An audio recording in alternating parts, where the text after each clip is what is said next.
Donegal, Tyrone, Dublin, Roscommon, Kerry, Kildare and Galway, Monaghan, so all of that good stuff on the horizon this weekend. And to discuss it all, I'm delighted to say we're joined on the line by Mayo's Lee Keegan. Good morning to you, Lee.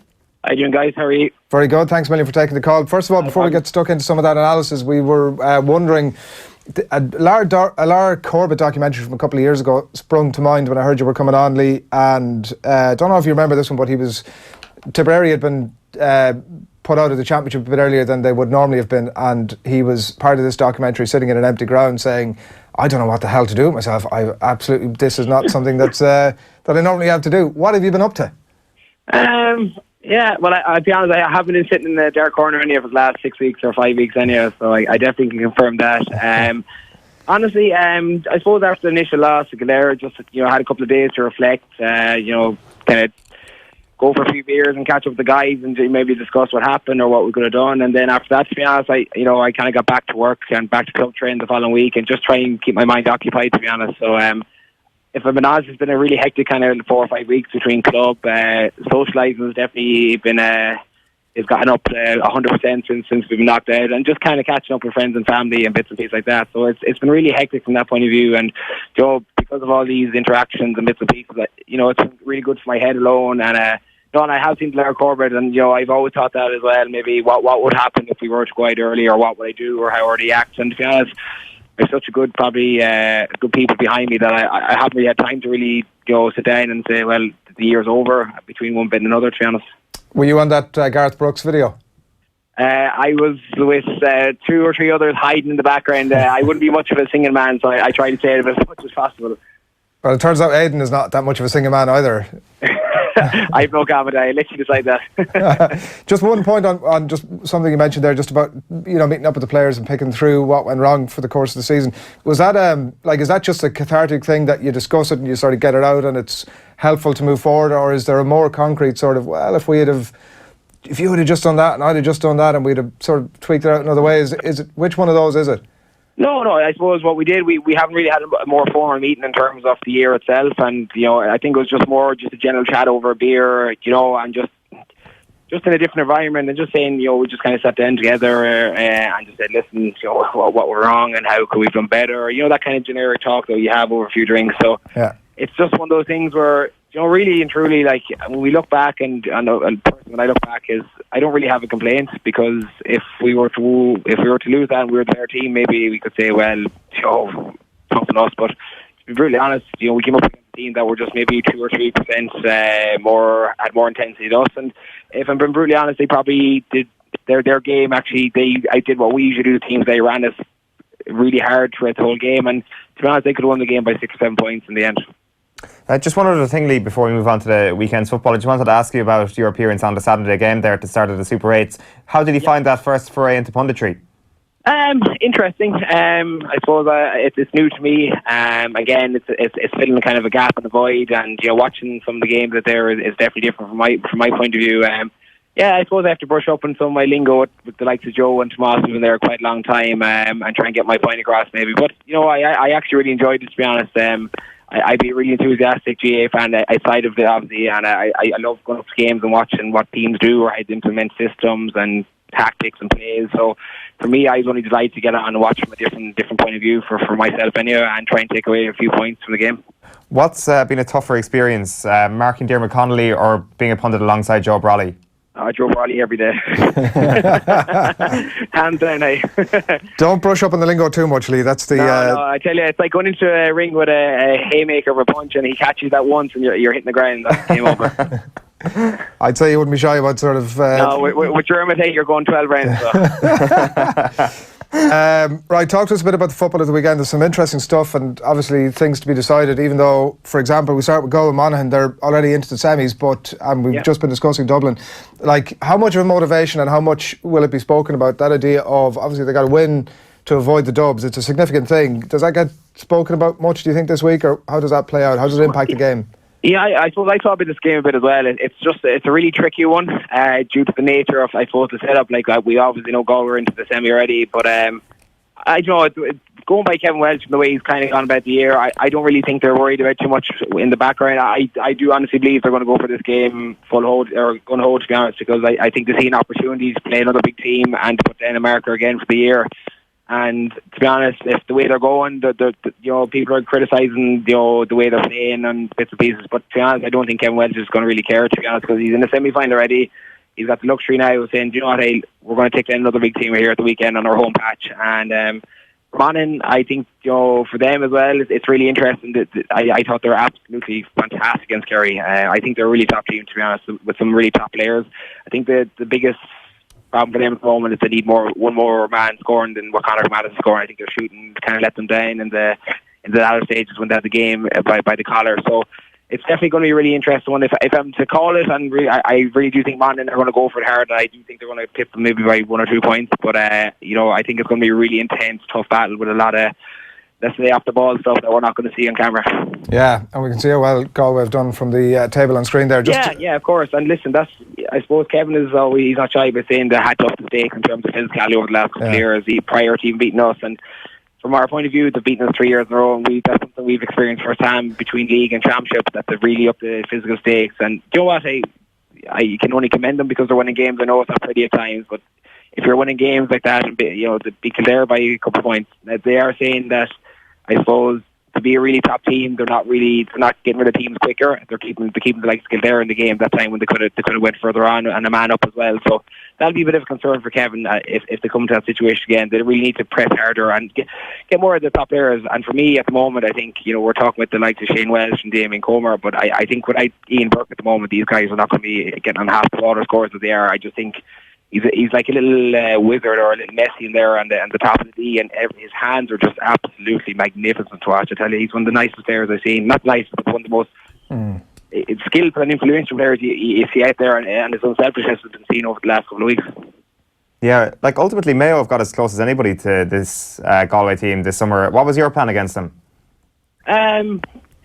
I suppose our plan was we dropped a lot of numbers back to try, I suppose, negate their attack. We're very wary of what they have up front, and like Shane Welsh and Damien Comer, and I suppose we got first hand in the league what they did do to us at times when we all kind of floated forward at numbers and what they could do on the counter attack. So it was really just trying to combat their counter and try and get a nice, not a slow build up, but try and pick pockets where we could. And we did that well at times. I suppose the send-off maybe had some form of influence in the first half, but if you look at the overall context of the game, we actually had a lot of chances. And when it came down to the team that had the 1 goal chance was Galway, and they buried it in Johnny Heaney. So, like, our plan was to, I suppose, get a turnover and a counter-attack as quick as possible, because they do sometimes commit numbers to their attack, and we did identify that, and we did start really well. But again, just I suppose when it came down to the last few minutes, our legs kind of ran out, and the injury to Tom Parsons, the send-off, I think that's had a bit of a brunt on the team towards the end. Yeah, and even like Monaghan are a bit of an unknown quantity, obviously, as well. So we'll see big expectations that they haven't really fully met. So we'll see how that one pans out. That's Galway Monaghan in Salt Hill. We'll move on to Donegal Tyrone, Lee, just to Ballybuffet on Sunday. It's one of the more interesting games of the weekend. Donegal, obviously, with this long unbeaten run in Ballybuffet, 21 games, 3 of which have been against Tyrone, and a place in the semi-finals obviously up for grabs to the winner here as well. Where exactly do you see this Tyrone team at? They're another one that are sort of hard to get a bit of a fix on. Yeah, I suppose if we look at the Tyrone Dublin game, it was a brilliant game for us to watch as neutrals and spectators. So I'd be expecting Tyrone to come out really hard. I'm sure they'll be well aware, as you mentioned, that they've gone up there 3 times in the last few years and got beaten. So that'll be in the back of the mind. And obviously, there's a bigger prize for both teams within there. There's a semi-final, so that's going to add huge incentives now. I think there's a bit of talk about Tyrone that Matty Donnelly could be absent for the game at the weekend. And for me, if that's the case, I think the pendulum could swing just slightly towards Donegal because his influence in games is huge. Although I did think he struggled against Dublin. When he did the likes against Dublin, they did their matchup so well. So I think for him, not to be involved the weekend will be critical towards how Tyrone's game plan is going to set up. But yeah, just looking at Donegal, I was really impressed. Now people say that Roscommon have struggled in Super Race, but I was really impressed that Declan Bonner changed things up a small bit and put Michael Murphy in the edge of the square where we all want to see him.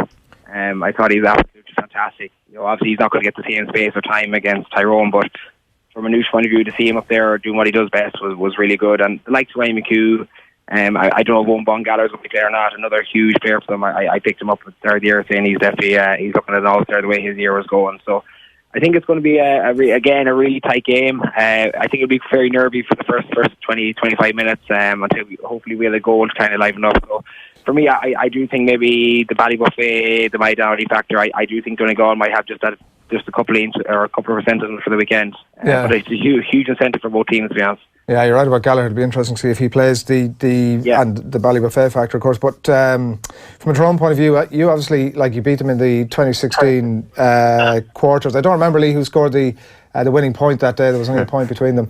But they are difficult. They were picked apart obviously by Tyrone in the semi-finals last year, and everybody like Sean Kavanagh was out and he was very critical about sort of plan A and only plan A, and plan A wasn't really working. Are you seeing something different in Tyrone this year? I mean, those injuries aside, that might point to the possibility of going a bit further this year. Yeah, well, I suppose we've seen them up. People say that they're up in home and playing Dublin. That was a bit of a factor, but we all know the way Dublin play and the way they go about their game. So I don't know about that, but just looking at the way they're playing, they seem to be a bit more freer in their game plan now. I haven't seen a lot to suggest their plan has changed dramatically, to be honest. It's still very much based around running harder teams, looking for the likes of your Sluddens, your Hart, these guys trying to lead the way in terms of scoring. So again, I suppose when I've been critical of them, I would have been very impressed with how they're gone in the two Super 8 games, to be honest. They put up a huge score in Croke Park against Roscommon, really pushed Dublin hard up to the last 2 or 3 minutes, but we all know how Dublin finished games. So I would be very positive in the way they have been playing and how they're scoring, but I still haven't seen a huge change. And like I said, you talked about a plan A. I still don't see a plan B if things go really belly up in terms of if Tyrone get a big run or Donegal get a big run on them in the first 15-20 minutes. How are they going to respond to that? Are they going to stick to the same game plan they have? Are they going to retreat numbers and run hard from there? So for me, I haven't seen a huge change, but I have seen a huge confidence change in the way they have been playing and the way they are, the way they're demanding the ball, the way they're responding to the team. So there's not a huge change in their game plan, but they do look a lot more confident, and they do look like they're ready to battle up in Ballybuffet at the weekend. Yeah, you would suspect that the matchups, there'll be a lot of focus on that from both camps this week, because they like to do that in this clash. They like to do it in a lot of Ulster clashes where they pick a certain man and they like to target him, and ultimately you wouldn't be surprised if it's a hot encounter on Sunday where it's a testy affair where there might be a bit of a psychological battle going on. And I do wonder how big a factor that is in inter-county football at the moment, where teams are just basically trying to wind each other up. Yeah. But that was, I suppose, Tyrone kind of got Tyrone against Dublin to a degree, because you're talking about Tyrone, been very proud of their matchups and, trying to negate the best players. If you look at the Doma game, Dublin got their matchups 100% right. They took out Peter Hart, they took out Sludden, took out Mayo, 3 of their key players, Tyrone, and they're really the heartbeat. So it is going to be really interesting to see how they do shape up against Donegal. Now, in terms of matchups, I think it's going to be difficult. Obviously, they're going to be targeting Murphy and the Squarebees there, but in terms of matchups, there probably won't be a lot, because again, when we look at these games, it's very much, I suppose, defensive focus. So you'll have a lot of counter-attack with players picking up maybe a different guy that he's marking the stars or a different guy. So you'll be just picking up lads that are running past. So I think it's going to be a really feisty and bitey affair. I think Donegal will bring a huge physicality to Ballybuffet. We've seen that over the years, and they've really intimidated teams from the start, from the throw-in. So that's going to be a key factor how that throw-in goes and who gets the first score, and that's going to set the tone early. And I'll be honest, I think the referee is going to really have to stamp his authority early in the game if he doesn't want to let things spiral out of control early, because we know how that goes, and especially in Ulster affairs, that things can go over the edge quite quickly if it's let. And I think the referee is going to have a huge job on that at the weekend. Just before we wrap, I think nobody's really expecting any great surprises at Croke Park between Dublin and Roscommon. Dublin already through, of course, with a game to spare there. And I actually don't know really what even constitutes a surprise in the Kerry-Kildare game. Lee, what are you thinking? Yeah, they're obviously the Roscommon Dublin game, maybe just a word, like to say that people have criticised Roscommon hugely in the Super 8, but I suppose if you look at it through the year, they've got promoted, they got some Connacht Violin and Challenge Galway, they made the Super 8. So I'd be less critical of Roscommon, to be honest. Now, I still think they're a long way off maybe the top 8 teams, and now people can say we didn't make it ourselves, and that's the case, but we've been challenged for years, so I think it'd be a bit unfair. But for Roscommon, I think this is a huge learning lesson for them to go forward in the next couple of years. They are probably 5-6 players short of competing against some of the top teams. But for Kevin McStay, I think it's been a huge learning curve. And going to Croke Park the weekend and just say, just throw off the shackles. If we get beaten by 20 or 10, whatever it is, at least we try to play the game in the right manner, in the right way. So I think it's an opportunity for them, although confidence could be at a huge low. and then the Kerry Kildare game. I suppose we've had Kildare first hand, so they've been quite unlucky, to be honest, in the Super 8. I thought they performed very well in the first two games. Again, just probably didn't have that clinical edge in the two games. When they're in the game, to be honest, they could have put the foot on a bit more and went harder teams like they did against us. So I do think, to be honest, I do think Kerry are going to be maybe 5, 6, 7 points better at the weekend, but they're very much dependent on how the Monaghan game goes. And that it's going to be a really interesting weekend from that point of view. So listen, I'm hoping for a great weekend of football. I suppose after the hurling weekend last week, it's probably going to be hard to top the quality, the excitement and the tension and all that. But football has reduced it for years and years on end. So I can't see why we're letting the hurling dictate so much this year. I know it deserves pundits and applause and all that because it has been spectacular. But I think this is the weekend that hopefully really fires up the football and gets everyone talking about it again. Yeah, absolutely. Just one last one for me, Lee, then. It's like obviously that result in Killarney could be completely futile depending on what happens in Salt Hill on tomorrow evening. Like when you were facing Kerry last year in that All-Ireland semi-final replay, were you surprised by how they altered in the second match and how they kind of went completely defensive and in a defensive system that essentially shot themselves in the foot, and you walked home then in the end? You were by far the better team then in the end in the second match. And it does seem that when you kind of analyse games where Kerry have been in the melting pot this year, the likes of the Galway game in particular, that there has been a failure of systems. I'm not sure, would you agree with that, having seen it up close last year and how much they've come on this year? More from a defensive point of view as well. I think they look very uncertain of how to mark a forward or a top forward. Like, to be honest, we could all see, and Conor Grannis had 1-1 after about 4 minutes against Kerry, and Fitzmaurice was very nervy to change it for so long because I don't think he could rely on anyone else maybe to do it. Or for me, like Paul Murphy would be their best back. I would have him as the man marker, to be honest, because I've got to, I suppose, mark him first hand or play against first hand. I would see him as one of the really top players in the country. But yeah, there just seems to be, like, for me, when, as you mentioned, that wholesale changes, like from say the Galway game to the Monaghan game, I just find that a bit dramatic, and maybe things are not as smooth as they were from Munster to the Super 8, and maybe that's a sign that they're just not as confident and taking. And I'd be more kind of inclined to look at their forward line, to be honest. I looked at Paul Geaney the weekend. I thought he looked very off par. Maybe he's carrying injury. He had 3 shots in the first 10 minutes and he converted on them. James O'Donoghue came on, didn't get a score, maybe had 1 shot.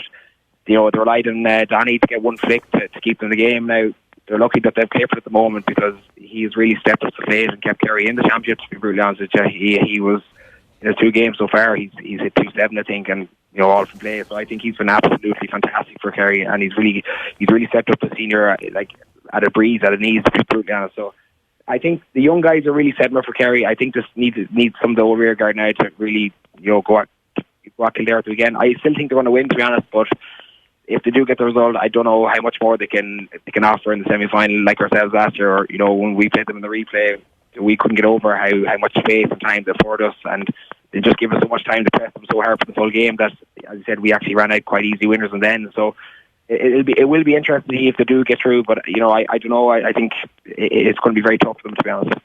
Yeah, interesting stuff, all right, and we look forward to the weekend. Listen, we don't want to let you off, Lee, before asking, it is that time of the year that you get the sort of general turnaround of managers and management team, and Mayo haven't been any different than that this year, with some of the backroom staff announcing that they're departing this week. Tony Buckley's gone and Peter Burke is gone, and it seems like Tony McEntee might go, all of which suggests that Stephen Rochford is going to stay on. I know he does have another, he's contracted in so much as that is a thing for another year. What's your thought on that? I mean, I think you've been there 6 or 7 years, obviously maybe 3 different management teams. In terms of that consistency, is it good timing for Mayo that there's a bit of a turnaround at this stage?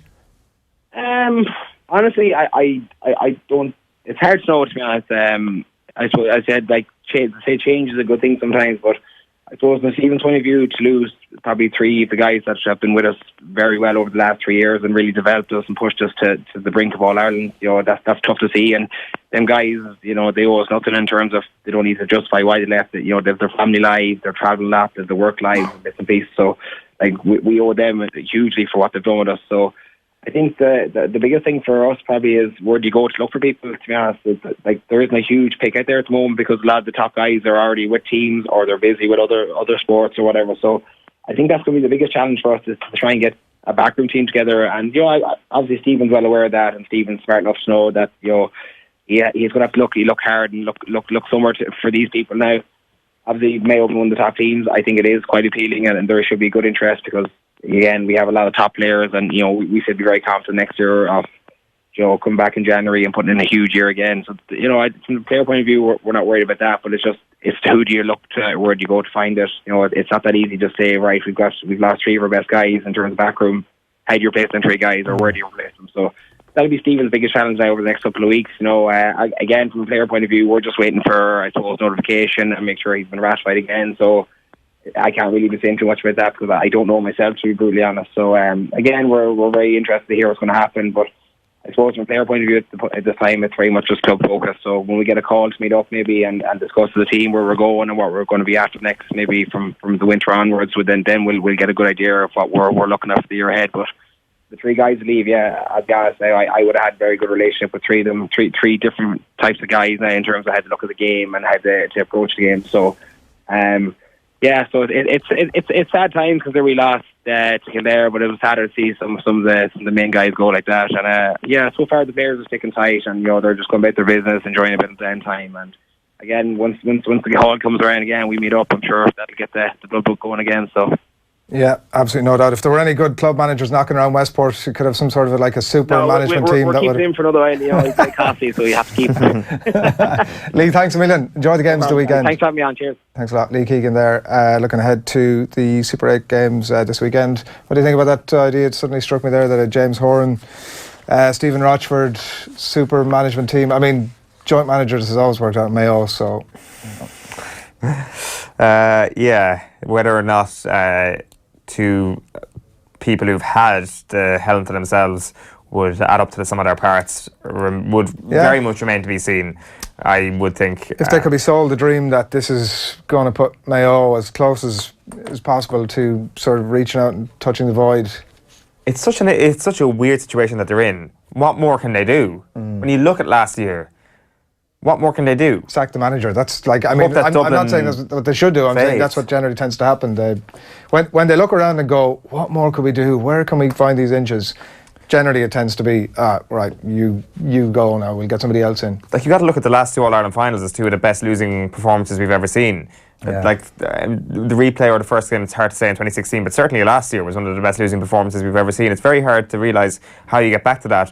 Maybe it's, focus more on Connacht. If they had Lee playing against Galway and Castlebar and made it 13th this summer, they might have beaten them, and we might be talking about them up against Monaghan this weekend. You wouldn't know. So it could have been a very different situation. The margins are so bloody tight in this game that, it doesn't take me to tell Mayo people how tight those margins are, given all the pain they've gone through over the last decade. The under-20 final, obviously, in terms of where Mayo can go differently from here, they're obviously contesting the under-20 final at the weekend against Kildare at Croke Park.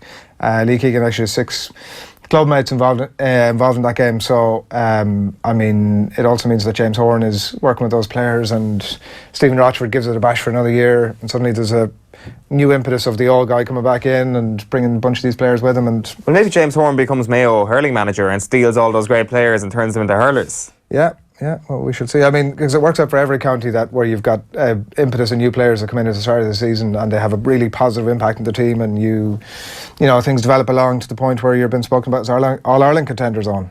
What are you talking about? Kerry. Are you saying they're All-Ireland contenders? No. Why not? I'm saying that they've... You're saying they're not All-Ireland contenders? Exactly. I'm saying that I tipped them for the All-Ireland at the start of the year on the basis of all the young players that were coming through and the old guard that were there, and it was a good match. It just hasn't... I don't think anybody's tipping them for All-Ireland success at this stage. You're categorically ruling them out? Yeah. Fair enough. I'm looking forward to playing that clip very, very shortly. Off the Ball is Cork bound on Saturday. It's a very special show that we're bringing your way. We want you to join us for a special Saturday panel. It includes living legends Rena Buckley and Sonia Sullivan. Off the Ball broadcasting the Saturday panel ahead of the Camogie quarterfinals at Páirc Uí Chaoimh at the newly refurbished iconic Cork Stadium. Sonia, Rena, Kieran McCarthy, the journalist, and Christina Donovan, who's the Deputy Director of Sport at UCC, are going to join our own Cliona Foley to discuss the stories from the week. So it's a very special show. It's in advance of the Camogie quarters, and it's at Páirc Uí Chaoimh, and tickets, a small number of tickets are still available, so you can just head along to offtheball.com and get yourself a couple of those sweet tickets for that. It's going to be a bloody good show. Just to come back to the young players point, what right-minded person thinks, oh, there's a batch of new young players coming into the squad, therefore they're going to win the All-Ireland this year? Like, well, whenever has that had that instant impact? Are you not putting your money on 2020 or something? No, it was a case of, look, Lee Keegan obviously, you just heard him speak about what Mayo did to them in the replay last year and how they were a bit astonished by the room they were given. So that points to, you listen to that and you hear, well, there's no way they could have won the All-Ireland this year if that's what's happening. But that also suggests a humongous underachievement. But so my point is that there were a team that were thereabouts, right? Could have won the first day, could have got in an All-Ireland final. So at that point, they're absolutely All-Ireland contenders, right? So they're thereabouts. They've got a couple of 2, maybe 3 young players that have come through that have been spoken about in unbelievable terms, even in a Kerry context. So that's the grain of sand, the grain of rice, to borrow the Kerry vernacular. And what did you make of their performances last Sunday week? I was on holidays and I didn't see it. Well, they were their best players, I'll tell you that. There was 4 youngsters who stood up and they were their best players. So, I saw some of it, and also one of the old guard who creates the goal at the end. Everybody in the prime of their career didn't show up. So, obviously it's not in their hands. But anyway, I'm getting down a wormhole of emotion here.